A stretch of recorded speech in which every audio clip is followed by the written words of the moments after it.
The stars stretched out before Captain Aiden Wark as he looked out from the bridge of the Vanguard, the humanity's pride, a ship capable of exploring the vast reaches of the galaxy. Yet, even as humanity spread its wings, seeking to understand the universe, the vast unknown still held secrets far older and darker than anything they could have ever anticipated.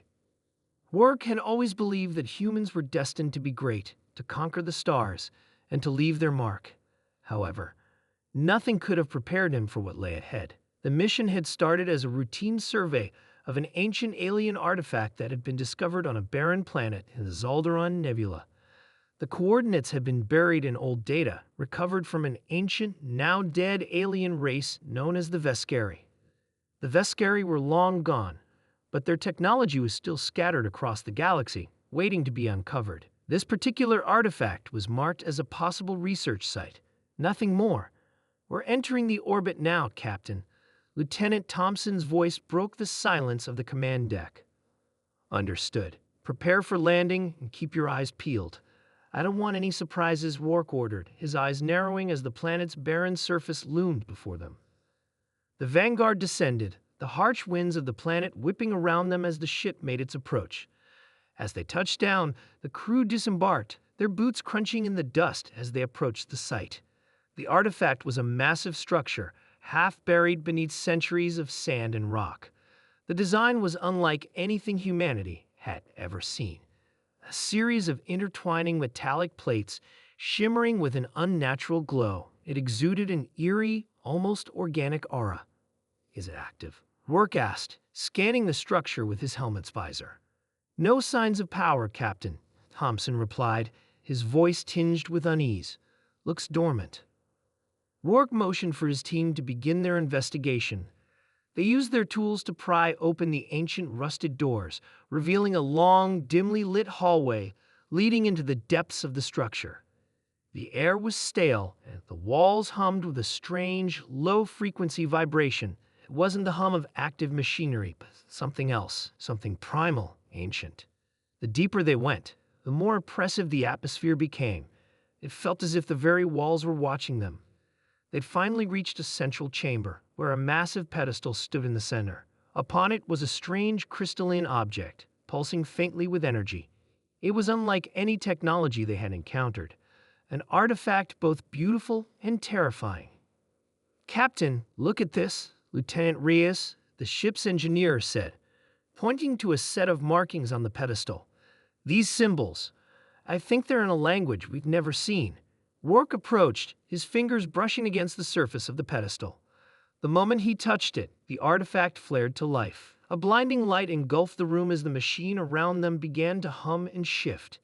Panels on the walls slid open, revealing strange, shifting shapes that almost seemed alive.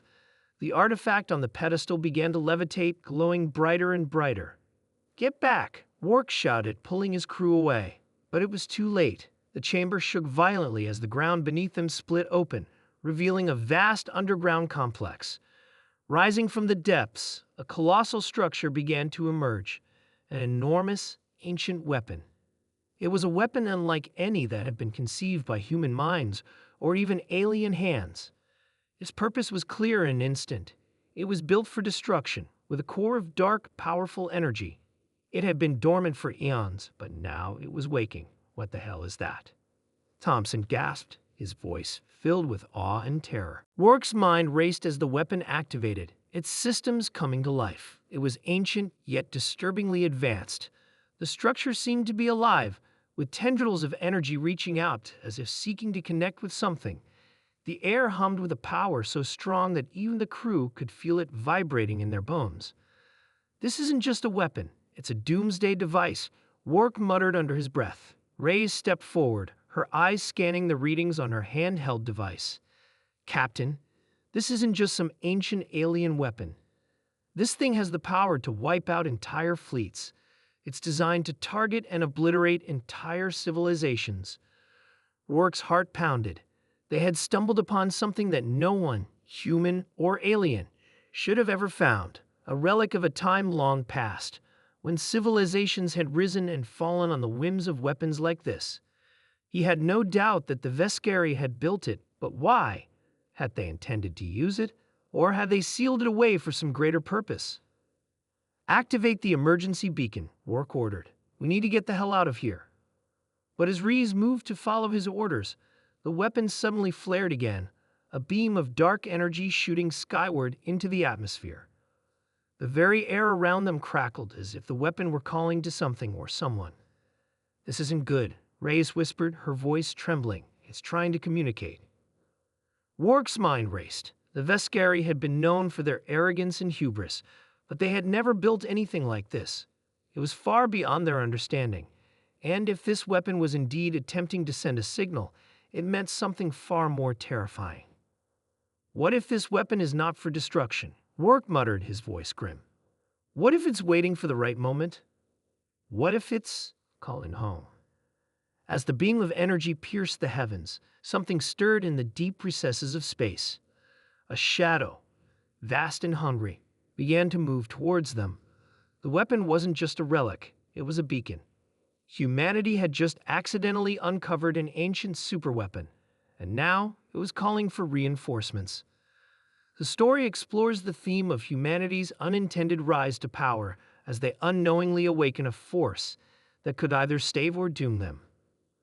Would they become the new masters of an ancient technology, or would they fall to forces much older and more powerful than they could comprehend?